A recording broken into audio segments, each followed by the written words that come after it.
Cinema times? Yeah, cinema times. I went to cinema and watched films, basically, like what you would do at the cinema. Yeah, what films did you see? Well, we know you saw Baywatch. How was that? Well, I've done 3. Do you want me to do it in, like... If I do it in my least favourite to my favourite, we'll kind of, like, build up to a big finale, yeah? Alright, that sounds good. Alright, so, my least favourite, the first film, The Mummy. Okay. Just came out in the UK. As you know, has Tom Cruise in it. Yeah. You know who he is, I'm sure. Famous Scientologist. Yes, couch jumper. Yep. I forgot to get the info up that I need about this. Hang on. So, The Mummy, as I'm sure you're aware, is the start of, like, Universal are trying to do this dark universe. Do you know what I mean by that? Yeah, so basically, after Marvel have done their universe thing, everyone else wants to get a piece of this pie. I think even Fast and Furious are going to start doing it. Wait, what are they doing? What? Yeah, there's talks that, well, I don't know if it's necessarily going to be a universe, but there's at least going to be a spin-off. Yeah, with The Rock and Jason Statham. What's the point? Because they were, like, the highlight of the last film. Whatever, fine. So Universal are trying to do this dark universe. So in the 1930s, I've got to take you back a bit here, Jack. Take me back to your youth. Yes, in the 1930s, Universal did a load of monster movies. Frankenstein, Dracula, The Mummy, Wolfman, The Invisible Man, Creature from the Black Lagoon. Yep. And it kind of was its own little universe of sorts. Like, you had Frankenstein meets the Wolfman. Okay. So there were, like, crossovers back then. So they're kind of trying to do that now. And this is their first attempt. So you have Tom Cruise playing, basically Tom Cruise. Yep. And then you've got Russell Crowe, who's playing Dr. Henry Jekyll. Oh, okay. Yeah. And then, like, other characters, like that. Those are the kind of the 2 main ones. You've got, like, a woman, Sofia Boutella, playing Amunet, who's the mummy. Yeah. And Annabelle Wallis is playing, like, the love interest, Jenny. And you've also got Jake Johnson, who's not in it enough, but I just like seeing him in stuff. Fair enough. He's in New Girl. Oh, okay. Yeah, right. That's where I you'll think I know know him who it from. is, Yeah. So, the thing with The Mummy, it being a Tom Cruise film, there's obviously got to be a ridiculous stunt. Yeah, of course, which he probably did. Yeah, definitely. Over the course of 2 days, they did like 60 trips in a Vomit Comet plane thing where it does 0G. Oh, yeah. Yeah, because there's a scene, and I don't think it's spoilers because it's in like the trailer and stuff. There's a scene where there's a plane crashing. Yes. And, you know, Tom Cruise is in it and floating around. I like my silly stunts, so I was a big fan of that. I've got to say, kind of, I didn't really like the original Mummy from 1932. Yeah, so... And I haven't seen the 1999 Brendan Fraser one either. Oh, that's the one I've seen, and that's good. Like, I've brought it to watch now, because I feel like I should see it. But, we'll see. This one, it's alright, but it's only alright. You know? Like, if you're going to start a universe, you want the first one to be amazing. Yeah, you need a strong start. Yeah, like the first Iron Man film was a strong start.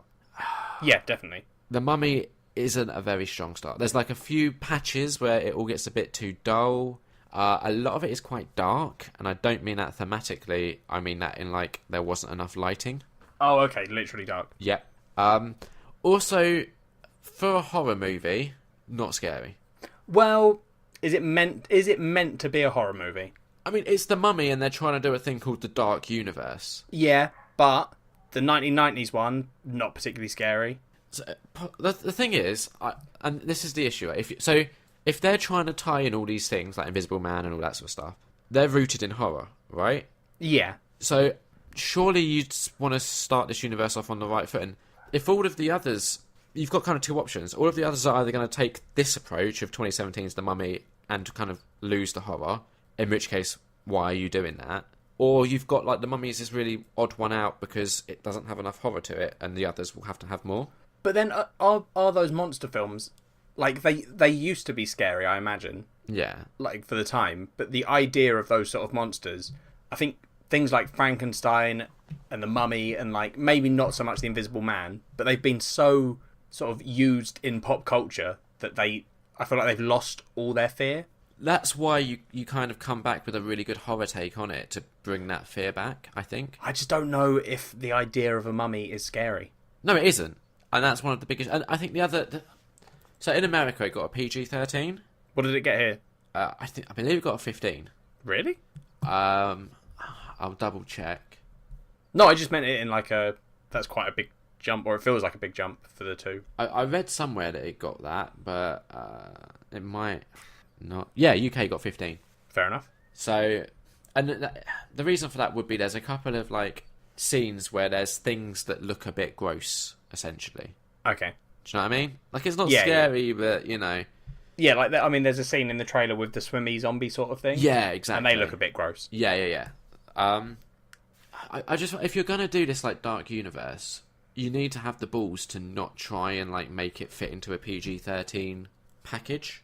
Yeah, no, I agree. I think, yeah, it sounds like the kind of thing that would be cool if they were like, we're making this universe, also it's definitely like an adult universe where... Yeah. There was one really cool scene I can't kind of give away because part of the coolness was the surprise of it. Okay. But like, it just wasn't kind of... It was a totally average movie, and that's like the best thing I can say about it. No, fair, that's not great. No, so it's like 2.5 out of 5, and I think that I quite like Tom Cruise, and I feel like how much you like Tom Cruise will depend on like how much you like the film. Yeah, I imagine like if you're not a big fan of him or whatever, this is basically just another Tom Cruise vehicle essentially. Fair enough. Can I ask one question before we move on to the next one? Yeah. So they're doing this dark universe, right? Yeah. What's the end goal of that? Because like things like Marvel and DC, not the end goal, but a clear goal they had was both universes establishing their superhero teams. Yeah. What is Dark Do we have any idea what Dark Universe are sort of aiming to do? Not really. What this film seems to basically set up is this idea that there's good and evil in the world, and sometimes it takes a monster to fight a monster, essentially. Oh, so maybe setting up things where they have to be like Frankenstein verse. That's what I would kind of guess they would do. Spookums man. Yeah. That's like where I'm guessing they're going to go with it, but okay. Honestly, like this I'm not hugely sold. Yeah, this isn't an encouraging start, and the fact that they've already released an image of like you've got like Johnny Depp who's going to be playing the Invisible Man. I can't remember. They've kind of already assigned roles to big actors. Yeah. So it feels like they have a lot of faith in this working. Yeah, that does seem quite. And this film doesn't really give you a lot of faith that it's going to work. No. So. Oh, you know, I'm a big fan of horror stuff. I would like it if this universe did work. Not convinced. Nope. So that was the first one.